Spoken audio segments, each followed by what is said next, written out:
여러분, 지금 한국의 한 해운사가 배 한 척 빌려주고 하루에 챙기는 돈이 얼마인지 아시나요? 자그마치 7억 5천만 원입니다.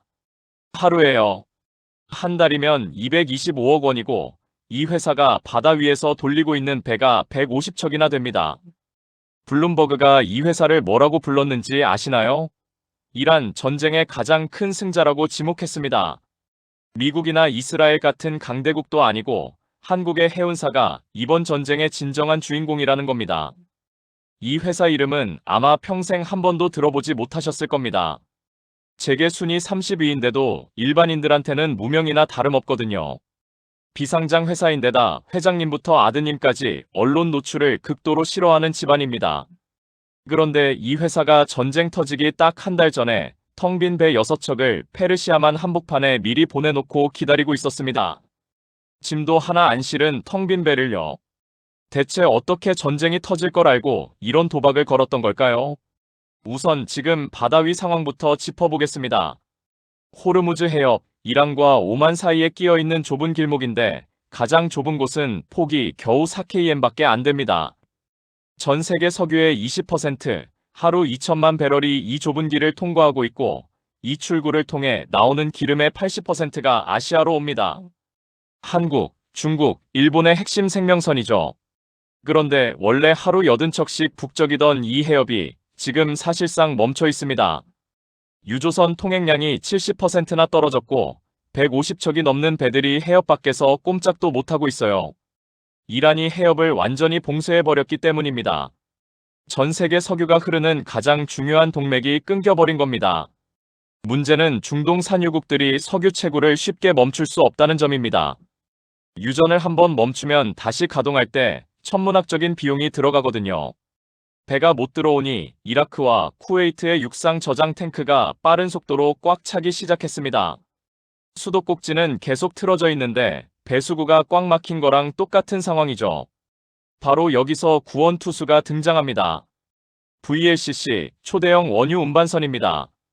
길이 330m, 에펠탑을 옆으로 눕힌 크기로 한 척에 원유 200만 배럴을 실을 수 있어요. 우리나라 하루 원유 사용량과 맞먹는 양입니다. 이 배는 원유를 나를 뿐만 아니라 바다 위에 떠서 원유를 보관하는 창고 역할까지 합니다. 부유식 저장 시설이라고 하죠. 전 세계 석유 회사들이 미친 듯이 이 배를 찾기 시작했습니다. 그런데 이 초대형 유조선을 세계에서 가장 많이 가진 곳이 바로 우리나라의 장금상선, 영어 이름 시노코르입니다. 150척 정도의 초대형 유조선을 통제하고 있는데 전 세계 880척 중 11%를 혼자 보유하고 있어요.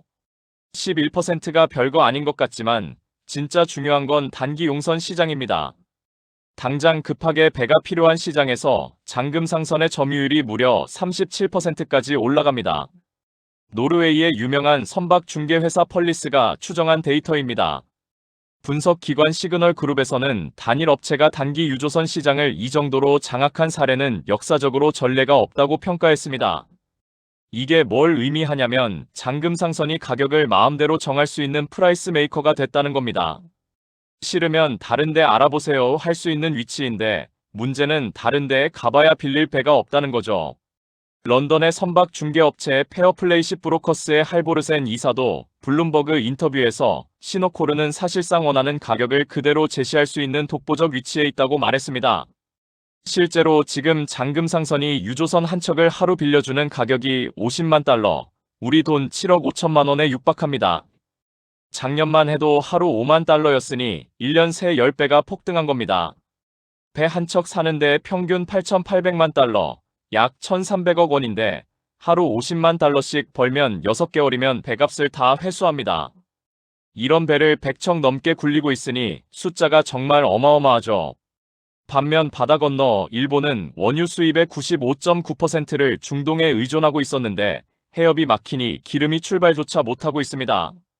일본 3대 해운사인 니폰 유센, 상선 미쓰이 등은 이란의 경고를 받고 호르무즈 운항을 완전히 중단했어요. 봉쇄가 길어지면 유가 120달러, 일본 GDP 3% 하락이라는 경고가 나오고 있습니다.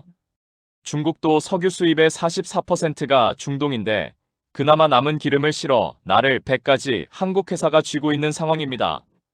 머스크, 하파크로이트 같은 글로벌 대형 해운사들도 위험하다며 다 도망갔는데 장금상선만 전쟁터 한복판에 떡하니 버티고 있었던 겁니다. UAE 국영 석유회사 아드노까지 직접 연락해서 우리 석유 좀 보관해 달라고 러브콜을 보냈습니다. 이게 단순히 운이었을까요? 절대 아닙니다. 시간을 2024년 하반기로 돌려보면 당시 유럽 해운사들이 유조선을 대량으로 시장에 내놓고 있었습니다. EU의 강력한 탄소 중립 정책 때문에 15년 넘은 노후 유조선들의 미래가 어두워지자 벌금 맞기 전에 헐값에라도 팔자는 분위기였죠. 대부분의 해운사들은 경기 불안과 시장 불투명을 이유로 이 매물들을 거들떠보지도 않았습니다. 딱 한 곳, 장금상선만 정반대로 움직였습니다. 이 결정의 뒤에는 아버지 정태순 회장과 아들 정기현 이사가 있었습니다. 정태순 회장은 1948년 경남 거창 출신으로 한국해양대 항해학과를 졸업한 베테랑 해기사입니다. 동남아 해운에서 17년 근무 후 1989년 홍콩에서 장금유항공사를 세웠어요. 중국의 시노트랜스와 한국의 동남아 해운이 반반 투자한 회사였는데 장금이란 이름은 중국 장강과 한국 금수강산에서 한 글자씩 따온 겁니다. 1998년 외환위기 때 모회사들이 다 손을 떼자 정 회장은 전 재산을 털어 회사 지분 전부를 인수했습니다. 월급쟁이 사장에서 단번에 오너가 된 거죠. 이분의 경영 철학은 명확합니다. 여유 자금이 생기면 무조건 배를 사라. 부동산에 돈 쓰지 마라. 30년 넘게 한 번도 어기지 않은 원칙이었습니다. 이 회사의 DNA를 보면 소름이 돋습니다. 2000년대 초반 아무도 안 가던 평택에 한중 컨테이너선을 보내 수년간 적자를 견뎌내며 자리를 잡았고 2008년에는 쓸모없어진 유조선을 광석 운반선으로 개조하는 데 성공했습니다. 코로나 때도 다들 움츠릴 때 흥하라인과 흥하원을 인수해서 결국 1조 원 넘는 이익을 거뒀어요. 위기 때마다 남들과 정반대로 움직이고 그걸 결과로 증명하는 패턴이 37년째 반복되고 있는 겁니다. 아들 정기현 이사는 아버지와 스타일이 완전히 다릅니다. 아버지가 현장형 리더라면 아들은 뒤에서 판을 짜는 은둔형 승부사입니다. 블룸버그가 베일에 쌓인 거물의 후계자라고 소개할 만큼 대외 노출을 꺼리고 왓츠앱으로 업무를 처리하는 스타일이죠. 이분이 2024년 하반기부터 유럽 선주들에게 연락을 돌리기 시작했습니다. 유조선 매물 전부 사겠다고요. 확인된 것만 50척 이상, 총 투자액 30억 달러, 약 4조 5천억 원입니다. 그리고 2026년 1월 29일 전쟁 터지기 딱 한 달 전, 정기현 이사가 빈 유조선 6척을 페르시아만으로 보내라고 지시합니다. 이미 2025년에 미이란 핵 협상이 깨졌고 공중전까지 벌어지고 있었으며 2026년 초 이란이 해협을 슬쩍 막아보는 신호를 계속 보내고 있었거든요. 전쟁이 터지면 해협이 막히고 육상 탱크가 넘치고 바다 위 빈배를 가진 사람이 지배자가 된다는 시나리오를 읽은 겁니다. 같은 시각 HMM은 정반대로 중동 신규 예약을 중단했습니다. 상식적으로 합리적인 판단이었지만 결과는 극명하게 엇갈렸죠. 2월 28일 전쟁이 터졌습니다. 미국과 이스라엘 연합군이 이란을 전격 공습했고 이란 최고 지도자 하메네이가 사망했습니다. 이란은 즉각 보복에 나섰고 공습 몇 시간 만에 혁명수비대가 호르무즈 해협 봉쇄를 선언했습니다.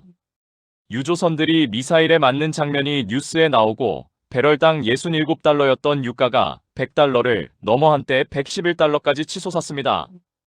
2022년 이후 3년 만에 처음 본 숫자였죠. 이때 장금상선의 배 6척은 페르시아만 안에 갇혀버렸습니다.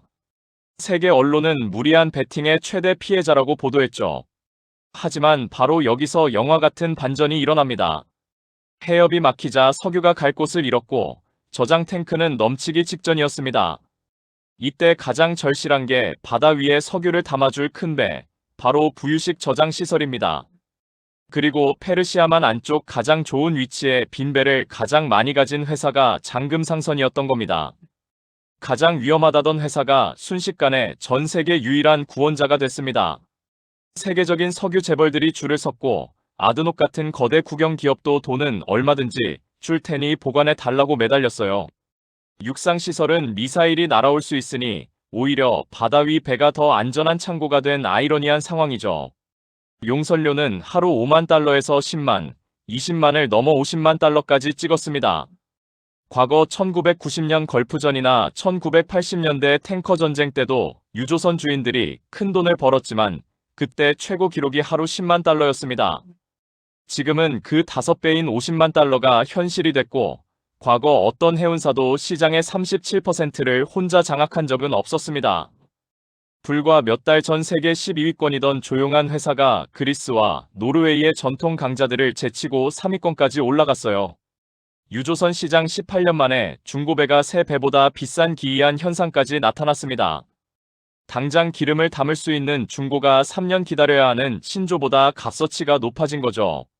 장금상선이 헐값에 사들인 중고배들의 몸값이 수조 원대로 뛰었습니다. 앞으로의 전망도 간단히 보겠습니다. 단기적으로 이란의 새 지도자가 봉쇄를 절대 풀지 않겠다며 강경하게 나오고 있어 봉쇄가 길어질수록 장금상선의 수익은 더 불어날 겁니다. 다만 전쟁터 한가운데 배가 있으니 미사일 공격 위험은 상존합니다. 중기적으로 전쟁이 멈춰도 물류 정상화에는 오랜 시간이 걸리고 조선소 주문은 이미 꽉 찬 상태라 배 부족은 당분간 계속됩니다. 장기적으로 이번 사태는 각 나라가 기름뿐 아니라 기름을 나를 배 자체가 국가 안보 자산이라는 걸 깨닫는 전환점이 될 겁니다. 물론 반대 시각도 있습니다. 전쟁이 안 터졌으면 4조 원이 짐이 됐을 수 있고 전쟁이 끝나면 운임이 제자리로 돌아와 100척 넘는 중고배 관리비가 독이 될 수 있습니다. 그리고 한국 기업이 돈을 번다고 국민이 행복한 건 아니죠. 우리는 치솟는 기름값에 힘든 하루를 보내고 있으니까요. 하지만 우리나라 석유 비축량이 221일치로 국제 기준의 2.5배이고 전 세계 유조선 시장을 장악한 회사가 우리 국적이라는 사실은 위기에서 엄청난 방패가 되고 있습니다. 중국이나 일본이 배를 구하지 못해 발을 동동 구를 때 우리는 최소한 우리 배로 우리 기름을 가져올 수 있는 저력이 있는 겁니다. 결국 이번 사태의 핵심은 단순합니다.